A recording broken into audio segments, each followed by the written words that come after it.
Bismillahirrahmanirrahim. Assalamualaikum warahmatullahi wabarakatuh. Innal hamdalillah nahmaduhu wa nasta'inuhu wa nastahdihi wa na'udzu billahi min shururi anfusina wa min sayyiati a'malina may yahdihillahu fala mudilla lahu wa may yudlil fala hadiya lahu. Asyhadu an la ilaha illallah wahdahu la syarika lahu wa asyhadu anna Muhammadan 'abdullahi wa rasuluh وصفيه وخليله وخيرته من خلقه وعلى آله وأصحابه ومن سار على نهجه واكتفى أثره إلى يوم الدين.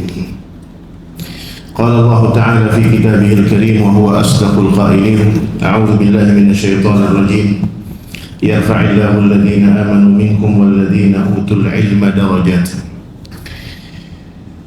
أما بعد، معاشر المسلمين والmuslimat, para jamaah Masjid Abdullah Nur, yang mudah-mudahan kita semua yang hadir di sini akan selalu dalam lindungan dan keberkahan dari Allah Subhanahu wa taala. Mudah-mudahan Allah terima semua amal ibadah kita dan menjadi asbab diturunkannya keberkahan bagi kita dan keluarga kita, dan mudah-mudahan Allah muliakan di akhir hayat kita dengan husnul khatimah. Amin ya rabbal alamin.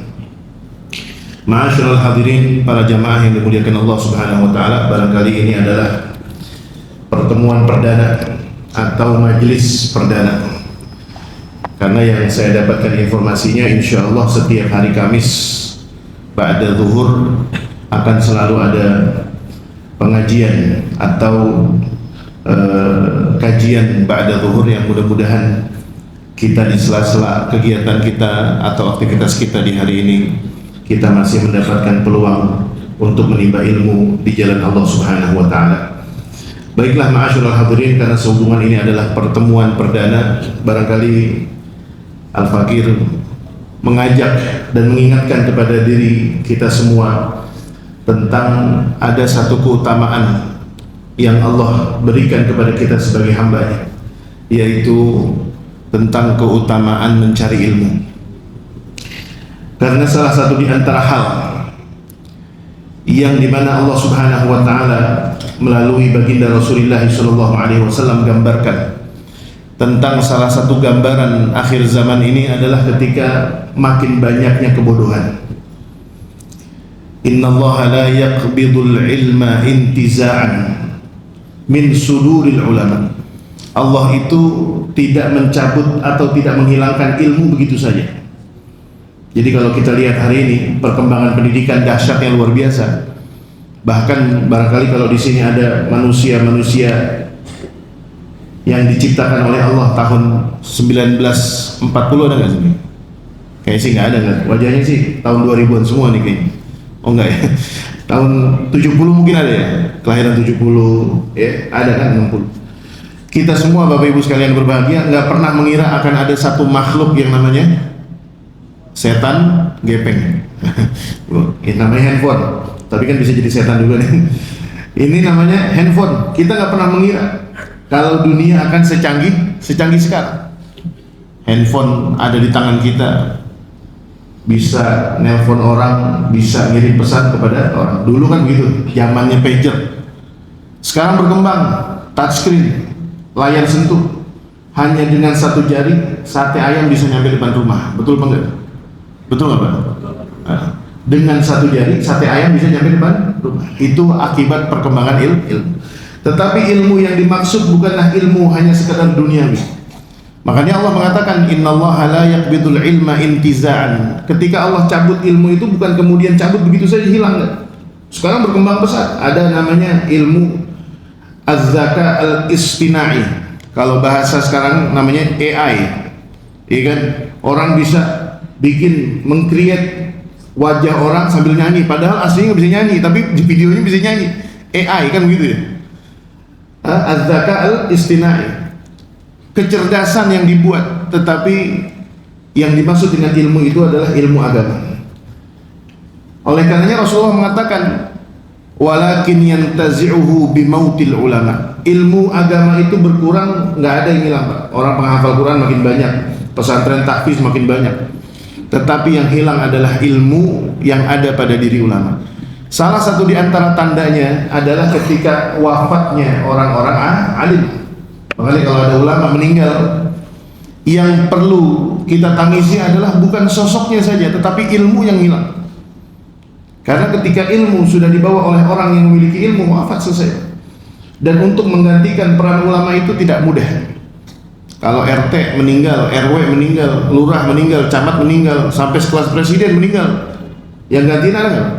Oh cepat, nggak nyampe seminggu udah ada. Tapi kalau ulama meninggal, Pak, seorang mufti meninggal, seorang kiai di lingkungan kita meninggal, seorang habaib meninggal yang alim, itu untuk menunggunya hadir kembali orang yang memiliki sosok yang sama, itu barangkali lama. Oleh karenanya, ma'asyiral hadirin, kita barangkali melalui kegiatan kita sehari-hari di sini, ada yang berdagang, bekerja, berusaha, pegawai kantoran, jangan pernah lepas minimal 1 minggu itu ada waktu yang kita khususkan untuk mencari ilmu. Meskipun ada yang mengatakan, Ustadz sekarang nyari ilmu gampang Ustadz, nyetel YouTube kita udah bisa belajar. Betul, tetapi ilmu yang dicapai itu berbeda dengan ilmu ketika orang datang ke satu majelis, dia berangkat dari rumahnya, kalau lempengan panas dia kepanasan, kalau hujan dia kehujanan, sampai di pengajian kadang duduknya paling ujung, kalau gerimis kena air, kalau panas kena matahari. Udah gitu kadang apesnya pulang ngaji sendalnya hilang lagi. Ini kan perjuangan, Pak. Berbeda antara orang yang kadang ngaji pakai YouTube, kaosnya kaos oblong, celananya celana kolor, kakinya diangkat. Ustaz tadi Hidayat ceramah 1,5 jam dia tidur, tangannya di bawah kepala. Sama nggak kira-kira pahala orang yang mencari ilmu dengan yang mencari ilmu sambil berleha-leha? Oleh karenanya perlu kita menyengajakan diri. Saya ulangi lagi, perlu berniat untuk menyengajakan diri. Sengaja datang niat, tanya ke tetangga, kalau di masjid sono kapan pengajian nih hari ini, kalau di sono siapa ngaji fikih. Perlu kita menginventarisir. Semakin banyak majelis ilmu yang kita hadiri, apalagi kalau di sela-sela waktu kesenggangan kita, habis pulang kerja sore sampai malam kadang kosong, ada waktu ngaji pada maghrib, kita ngaji pada maghrib. Dan inilah yang diharapkan, seperti yang disabdakan oleh Rasulullah SAW, bahwasanya al-ulama warasatul anbiya. Salah satu di antara keutamaan ilmu itu dikatakan adalah warasatul anbiya, warisannya para nabi. Tetapi kadang kita sering salah kaprah. Kadang orang ketika mencari ilmu itu merasa dirinya adalah orang yang berilmu. Setelah dia mencapai ilmu, apalagi kalau zaman modern, ilmu itu kadang ditaker dengan satu gelar dan titel. S1 misalnya, SPD, bukan sepeda Pak, SPD, sarjana pendidikan. Saya S1 saya LC, lulusan Cipinang. Oh, lulusan Cipete, bukan juga. LC lisans. Ini gelar saja Pak, ya kan? Ada lagi yang MSI, MA, MPD dan lain sebagainya. Itu hanya pencapaian akademik, belum tentu memiliki kadar ilmu. Memang dia sudah berada di lingkungan ilmu, tetapi tidak semua orang berhasil mendapatkan ilmu dari gelar itu. Oleh karenanya, yang disebut dengan warasatul anbiya, ketika Rasulullah SAW mengatakan al-ulama warasatul anbiya, ulama itu adalah pewaris para nabi. Wa innal anbiya lam yurithu, dalam riwayat lam yuwarithu dinaran wala dirhaman. Ulama itu tidak mewariskan duit, tidak mewariskan dinar walaupun dirham. Walakinna warathul ilma. Ulama itu yang diwariskan adalah anbiya yang diwariskan adalah ilmu. Faman akhadhahu faqad akhadha bihazzin wafir. Kalau yang pernah mendapatkan ilmu atau sudah mendapatkan ilmu, berarti dia sudah mendapatkan bagian yang sangat beruntung, sangat cukup. Oleh karenanya yang harus kita hadirkan pemahaman ketika kita mencari ilmu, bahwasanya kita itu sedang mendapatkan satu peninggalan yang berharga. Apalagi zaman sekarang Pak, kita udah di abad 20. Untuk mendapatkan keselamatan di akhir zaman ini, kalaulah kita tidak memiliki ilmu, meskipun ilmu ini nggak berhenti nih, nyari ilmu udah S1, S2, ataupun udah mondok 10 tahun, atau duduk dengan ulama sudah sekian puluh tahun ngaji, tidak berhenti di situ. Kenapa? Karena yang dibutuhkan dari ilmu ini adalah amal. Makanya ada kata Pak, dulu kalau di pesantren saya sering menghafal ini nih, alima, amila, allama. Kalau yang ngerti bahasa Arab pasti paham nih. Alima artinya dia tahu, karena dia kata ilmu. Akar katanya sama, alima. Hurufnya 3, ain, lam, mim. Alima, tahu. Tapi ketika dia sudah mengamalkan, berubah. Yang tadinya alima, amila, dia amalkan. Ain, mim, lam. Berubah nih, tapi ain ini nggak berubah. Yang berubah posisi apa? Huruf mim dan huruf lam. Tadinya ain, lam, mim, alima dibacanya. Kemudian berubah menjadi amila, artinya beramal. Kemudian setelah kembali menjadi amila, orang yang sudah mengamalkan ilmu ini, tugasnya dia adalah allama, kembali lagi ke ilmu. Tetapi lamnya ditasydid, ditegaskan. Hai Anda yang mengajarkan ilmu, musyaddad, ditekankan, jangan cuma pinter ngajar. Makanya kalau kita di masyarakat udah diundang ngaji, disuruh ngajar, jadi khotib, penceramah, itu bukan barometer, Pak. Jangan dijadikan barometer seseorang ketika sudah dipanggil ustadz, dipanggil kiai, dipanggil muallim, ngajar di mana-mana. Oh, deh, berarti ilmunya berkah. Bukan. Keberkahan itu ketika ketiga hal ini terangkum dalam ilmu kita. Kita nyari ilmu, kita amalkan, dan kita ajarkan. Kita kalau sekedar mengklaim, mengaku-ngaku, oh saya hadir di majlisnya Habib Fulan, saya hadir di majlisnya Kiai Fulan, saya hadir di majlis Ustaz Fulan, hanya sekedar mengklaim, itu juga tidak akan dipandang oleh Allah Subhanahu wa taala. Oleh karenanya yang kedua, fungsi daripada ilmu yang mengangkat derajat ini, sebagaimana yang difirmankan oleh Allah Subhanahu wa taala adalah ketika Allah mengatakan yarfa'illahu allazina amanu. Allah mengangkat derajat orang yang beriman, betul. Ini sudah cukup. Tetapi akan lebih tinggi lagi derajatnya ketika disempurnakan walladzina utul ilma darajat. Dan kalau dibandingkan ada orang yang beriman al-mu'min dengan al-mu'min al-alim, ada orang nih Pak, ada dua pilihan. Satu orang beriman tapi kurang alim, ilmu agamanya minim, dangkal. Jika dibandingkan dengan seorang mukmin yang ilmunya lebih tinggi, mana yang lebih afdal? Menurut Allah dari ayat ini mengatakan walladzina utul ilma darajat. Derajat orang beriman yang ilmunya banyak itu lebih tinggi. Tetapi mereka yang dimaksud di sini adalah ulama atau orang-orang yang mengerti dan diamalkan. Oleh karenanya ketika kita mengerti, Pak, contoh nih, kalau kita sering lihat di Jakarta kasus kendaraan yang ketemper sama kereta, sering lihat Pak?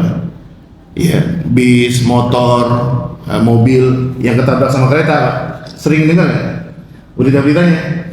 Saya tanya nih, kira-kira PT KAI sudah nggak mencantumkan pemberitahuan tolong berhenti sebelum palang pintu tertutup, kan gitu ya?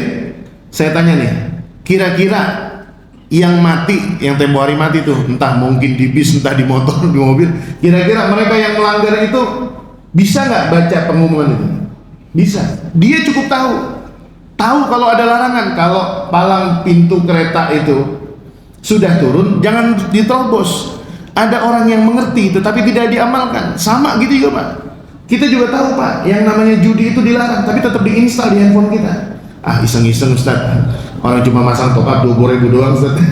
Ya kalau rugi, kalau kalah ya dikit. Ya kalau menang alhamdulillah. Kan gitu tuh.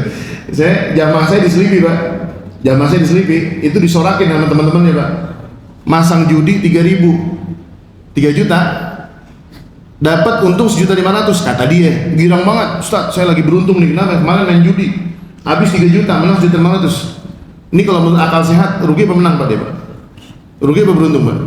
Rugi, habis 3 juta, dibalikin sama bandarnya 5.500.000. Dia rugi berapa? Rugi 1.500.000. Nggak menyadari, tapi dia tahu Pak. Orang yang hari ini masih terjerembab dalam maksiat, hari ini masih sibuk dengan maksiatnya, dia tahu sholat subuh itu pahalanya gede, tapi dia nggak kuat Pak, tidak diamalkan itu perintah, akhirnya apa?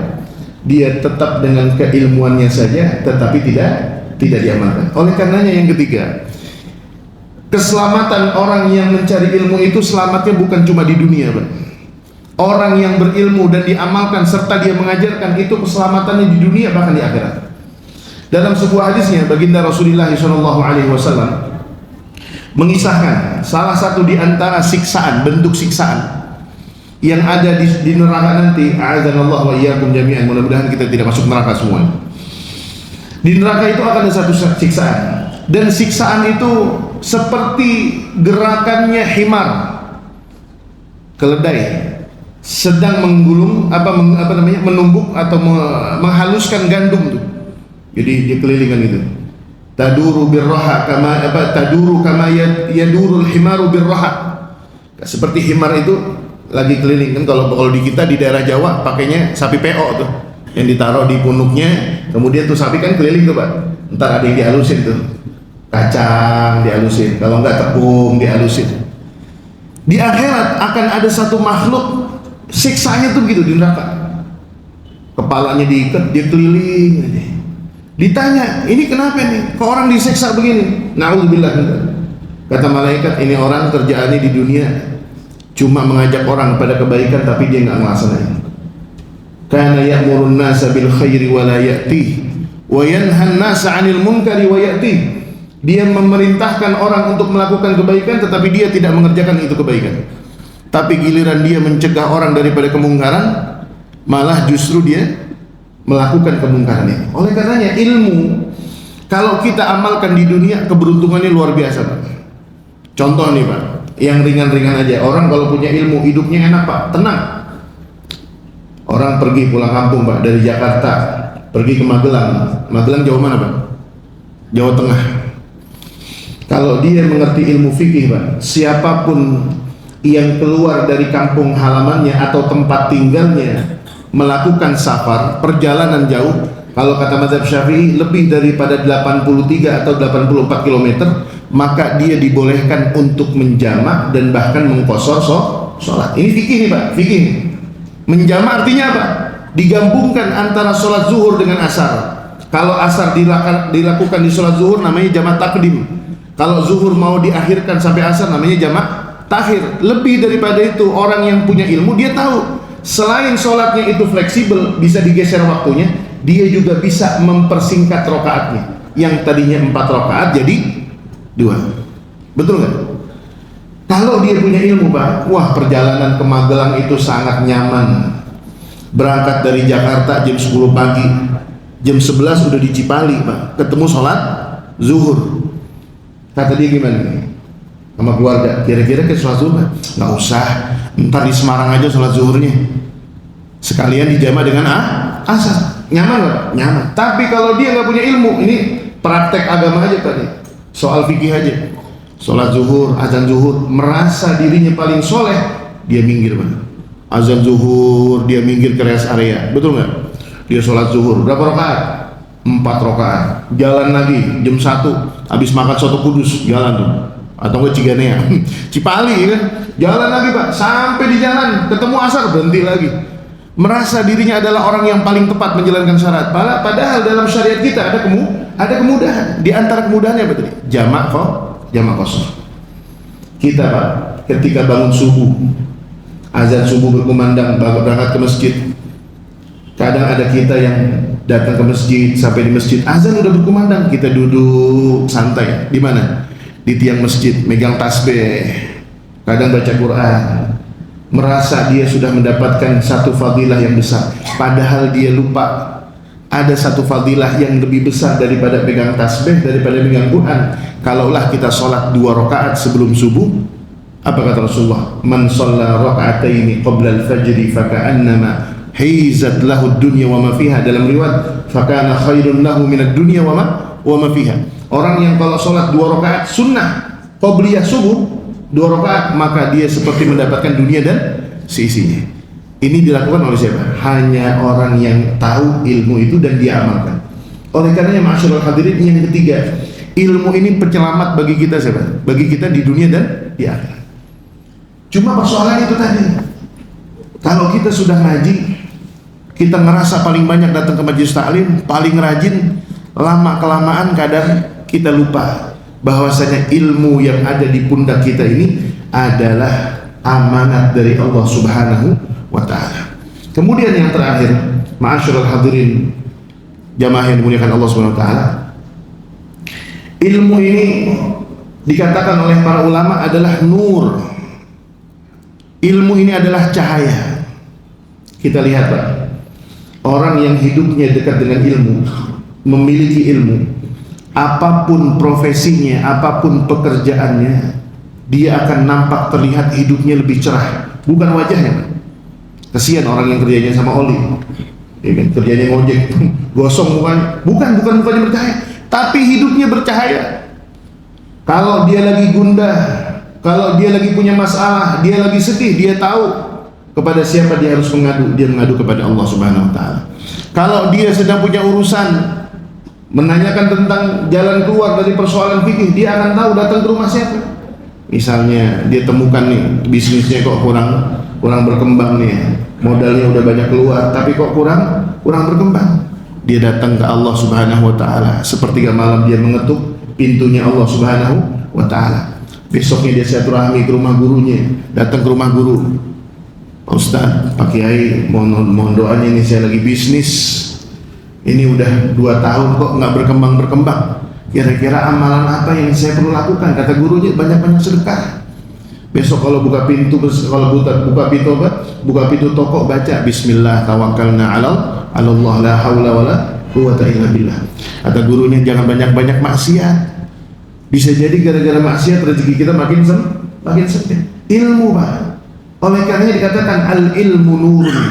Persoalan yang terjadi pada hidup kita hari ini, barangkali penyebab terbesarnya adalah karena kita al-bu'du 'anil ilm wal ulama, karena kita jauh daripada ilmu dan ulama. Kemarin saya menghadiri acara di Majalengka, ada acara di Majalengka, ada undangan. Kebetulan acara pernikahan, dan kebetulan waktu itu yang menyampaikan atau yang memimpin prosesi pernikahan itu kepala KUA di kecamatan tersebut. Ada fakta yang mengerikan, Pak. Ini angka perceraian di Indonesia, wabil khusus di Jawa Barat, ini nomor 1 di Indonesia, Pak. Lebih cenderung meningkat. Di Kabupaten Majalengka sendiri itu, tempat saya kemarin diundang di situ, itu bisa diakumulasikan 1 bulan itu sekitar 4.000 kasus 1 bulan perceraian. Kadang kasusnya suami yang menjatuhkan talak atau istri yang menggugat suami. Dan itu kasusnya kalau dirilis oleh Kementerian Agama, yang lebih mengerikan lagi adalah usia perceraian itu kadang dialami oleh rumah tangga yang umurnya kurang dari 5 tahun. Bahkan saya pernah mengalami sendiri, menemukan ada satu jamaah saya, anaknya baru nikah 15 hari udah minta cerai. Saya baru kondangan 15 hari udah ngasih amplop lagi, Pak. Iya kan kondangan, orang Betawi ngasih amplop nih. 2 minggu berikutnya nanti orang tua datang, air matanya udah ngalir. Kenapa, Pak Haji? Saya mau ngomong nih Pak Ustadz, kenapa? Anak saya mau cerai. Anak antum yang mana? Yang kemarin nikah 2 minggu yang lalu menikah udah mau cerai. Balikin kondangan saya. Coba, Pak, seringan itu, Pak, rumah tangga kita di Indonesia hari ini, barangkali di antara kita yang di sini sama pernah mengalami guncangan rumah tangga. Bisa jadi sebab guncangan rumah tangga kita gara-gara apa? Gara-gara miskin ilmu agama. Menikah hanya berbekal asmara, menikah cuma berbekal cinta, menikah cuma berbekal harta, tapi tidak punya ilmu agama. Ketika mau menikah, kita sebagai suami, kita cuma menuntut hak kita, tapi kita tidak tahu kewajiban kita. Kita menikah sebagai istri, cuma tahu pengennya istri itu pengen diratuin, tapi nggak pernah cara bagaimana tahu menjadikan suami raja. Bagaimana aturan dalam agama kita, bagaimana mempergauli istri kita, bagaimana memuliakan pasangan kita, bagaimana mentarbiyah, mendidik anak kita, ilmu. Ini kadang suami pulang dari kerja melihat rumah berantakan, istri pulang juga kadang baju seadanya, pakai dasar udah rombeng kanan kiri, rambut udah nggak jelas, mau potongan Papua atau potongan apa kita nggak tahu. Suami kadang udah ngerasa menjadi orang yang paling berharga, menjadi orang yang paling capek itu hari, ngelihat istrinya, kamu ngapain aja hari ini, baju masih berantakan, setrikaan kagak rapi-rapi. Akhirnya apa? Sibuk mengomentari istrinya, diomelin istrinya, ngerasa kalau dirinya paling capek sedunia. Akhirnya apa? Kamu jadi istri nggak pernah bener, apalagi pas lihat makan sayur kurang enak, lauk kurang banyak, karena habis dimakan sama anak-anaknya. Kadang kita sering mengungkit permasalahan yang remeh dalam rumah tangga kita, sibuk menuntut hak kita tapi lupa akan kewajiban, akibatnya apa? Ilmu yang kurang ini menyebabkan sesuatu yang kita jalani jadi masalah. Kita Pak sering melihat persoalan hidup kita itu kadang merasa orang yang paling nestapa Pak. Kalau kita ngukur nasib kita, hidup gua kayak susah banget dan gak pernah enak-enak hidup. Kenapa? Karena kita jauh daripada ilmu. Akibatnya apa? Orang kalau mudah mengeluh Pak, sering membanding-bandingkan antara takdir dirinya dengan takdir orang lain, akhirnya hidupnya berantakan. Makanya pernah diceritakan, ada, mohon maaf kalau ada kesamaan cerita. Misalnya ada orang profesinya tukang parkir. Mohon maaf nih Pak kalau Bapak tukang parkir, ini mirip-mirip nih. Ada orang tukang parkir nih, capek, siang-siang kepanasan, kadang harus niup periwitan, capek, tangan sampai hitam-hitam, muka sampai gosong, aus. Ini tukang parkir ngelihat Pak, ada tukang batagor, tukang somai. Kata dia begini nih, enak banget nih tukang batagor ya, dagang santai, kagak teriak-teriak, datang orang satu porsi 12.000. Udah gitu kalau dia lapar tinggal nyendok sendiri makan. Betul nggak? Enak banget kali ya kalau jadi tukang somai, kata tukang parkir. Di waktu yang bersamaan tukang somai juga ngeluh Pak. Kata tukang somai, enak banget tuh tukang parkir ya, lahan bukan lahan dia, cuma prakrit dapat goceng. Kalau gua tukang somai jam 1 udah rebutan ikan, belum nanti bikin bumbu kacangnya, dorong gerobaknya kalau lagi berat, capek, kaki kalau dia semurah kagak enak, kan begitu. Ini dua makhluk yang bertemu sering mengeluhkan nasibnya. Akhirnya apa? Kata tukang parkir, besok gue jadi tukang somai, kayaknya enak deh. Kata tukang somai, mulai besok gue jadi tukang parkir. Akibatnya apa? Besok ketemu di jalanan tuh, yang mantan tukang parkir lagi dorong gerobak, yang dulu tukang somai udah pakai baju parkir. Lah bang, lu mau kemana? Kata tukang somai, lah gue mau jadi tukang parkir. Kata tukang parkir, lah gue mau jalan batagor. Punya lu. Akibatnya apa? Tukang parkir hari pertama jualan somai kagak laku Pak. Kenapa? Itu bumbu kacangnya kurang sedap. Baru pertama kali, nggak ada yang beli. Tukang parkir yang dulunya tukang somai, hari pertama udah serak, kulit udah gosong, lemas. Biasanya kalau lapar tinggal nyomot somai doang nih, 4 potong udah kenyang. Akibatnya apa? Kita sering mengeluh. Akibat karena tidak memahami ilmu tentang ridho sebagai seorang hamba itu ternyata adalah kekayaan yang sesungguhnya Pak. Hari ini kalau ada di antara kita yang belum memiliki keturunan, sering ngebanding-bandingin sama keluarga yang udah punya anak. Enak banget tuh dia punya anak, kayaknya hatinya terhibur terus, ada anak kecil di rumahnya, bahagia luar biasa. Tapi kata yang punya anak, ngelihat yang belum punya anak, enak banget tuh, belum punya anak, rumah tangga udah 10 tahun, kagak pernah pusing kalau daftar ulang. Kan gitu, orang tua kan lagi pusing daftar ulang. Sering kan Pak, kita banding-bandingkan nasib kita dengan orang. Dan ini kalau yang ada pada diri orang berilmu tidak pernah membandingkan nasibnya dengan orang lain. Dia paham apa yang sedang diperjalankan oleh Allah atas dirinya daripada takdir, itu adalah yang terbaik daripada keputusan Allah atau ketetapan Allah Subhanahu wa ta'ala. Oleh karenanya ma'asyiral hadirin, mencari ilmu itu dikatakan oleh Imam Asy-Syafi'i, saya tutup dengan syair ini. Bahwasanya mencari ilmu itu perlu bekal. Di antara bekalnya itu dikatakan oleh Imam Syafi'i, alala tanalul ilma illa bisittatin. Ilmu itu tidak akan dicapai kecuali dengan 6 perkara. Yang pertama adalah ilmu harus dicapai dengan al-bulghah, memiliki ada bekal. Kita bekalnya apa Pak? Orang kadang berangkat nyari ilmu, ada bekalnya motor beat, azar bensin, itu bekal Pak. Kemudian juga ada punya guru. Jangan cuma dari YouTube kita udah merasa, wah di YouTube deh kesehatan, Ustaz Somad udah hatam, Ustaz tadi dia udah hatam, semuanya udah saya baca, semuanya udah.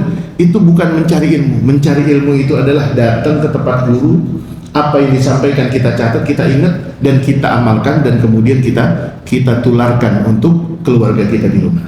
Mudah-mudahan pertemuan perdana ini mengingatkan kepada kita tentang pentingnya mencari ilmu, dan mudah-mudahan Allah Subhanahu wa ta'ala memberikan taufik dan hidayahnya kepada kita untuk senantiasa semangat berniat mencari ilmu dan bersabar dalam mencari ilmu, dan semoga ilmu yang kita dapatkan diberikan manfaat oleh Allah Subhanahu wa ta'ala. Barangkali sebelum ditutup, kalau ada yang mau bertanya, kami persilakan. Ada Pak? Silakan. Assalamualaikum warahmatullahi wabarakatuh. Waalaikumsalam warahmatullahi wabarakatuh. Ustaz tadi bilang untuk masalah tadi sholat bisa dijamak ya. Abdul yang mana sholat waktu dengan sholat yang dijamak akhir itu? Assalamualaikum warahmatullahi wabarakatuh. Waalaikumsalam warahmatullahi wabarakatuh. Mana yang lebih afdol kalau kita jamak itu jamak takdim atau jamak takhir? Bapak lagi di jalan di tol Cikampek atau tol Cipali ketemu azan zuhur, Pak. Mana yang lebih afdol? Di sini ulama sudah meruntuhkan kalau yang dimaksud dengan as-sholatu ala waqtiha itu bagi orang yang tidak bersafar, bagi orang yang tidak musafir. Tetapi kalau dia adalah seorang musafir, maka pertimbangannya bukan lagi tepat waktu. Pertimbangannya adalah mana yang paling ringan bagi dia. Mana yang paling ringan bagi dia. Bapak misalnya nih, lagi naik kereta dari Jakarta ke Yogyakarta, dari Jakarta ke Jogja, dari Gambir Bapak naik kereta jam 11, jam 1, jam 12 ketemu azan zuhur, Bapak bisa nggak maksa masinis untuk berhenti? Pak, tolong Pak, azan zuhur Pak, sambil bawa golok ini Pak, tolong Pak, azan zuhur nih Pak, as-sholatu ala waqtiha. Kalau Pak masinis nggak mau turun, ini golok lewat nih, bisa nggak? Jadi yang afdol itu bagi seorang musafir, mana yang lebih ringan? Ada satu keluarga mudik ke kampung halaman Pak, Jakarta, ya nggak usah jauh-jauh dah, Brebes. Jakarta Brebes berapa kilo Pak? Ada 80 kilo lebih kan, naik motor Beat, suami istri, anak 3, Masya Allah. Iya, yang satu di belakang ditaruh di ember. Jalan nih Pak, ketemu azan zuhur, kata suaminya nih, gimana nih, udah azan zuhur, berhenti nggak? Kata istrinya, berhentilah, nih anak popoknya udah penuh. Berarti kan kebutuhannya sama Pak. Oleh karenanya yang dipilih bagi orang yang menjamak qashar itu aisaruha wa aqalluha masyaqqatan, yang paling mudah dan yang paling berat, yang paling jauh daripada kata rekoso. Kalau kata bahasa Jermannya rekoso, tahu rekoso? Yang paling capek, jangan capek. Kira-kira kalau kita berhenti zuhur ribet nih, mendingan ntar kita asar. Pertimbangan itu kembali kepada masing-masing kita. Wallahu a'lam. Ada lagi Bapak Ibu yang mau ditanyakan? Tidak ada ya, alhamdulillah. Kalau tidak ada, mudah-mudahan insya Allah kita akan bertemu lagi dengan para asatidzah, dengan para narasumber yang lainnya setiap hari Kamis.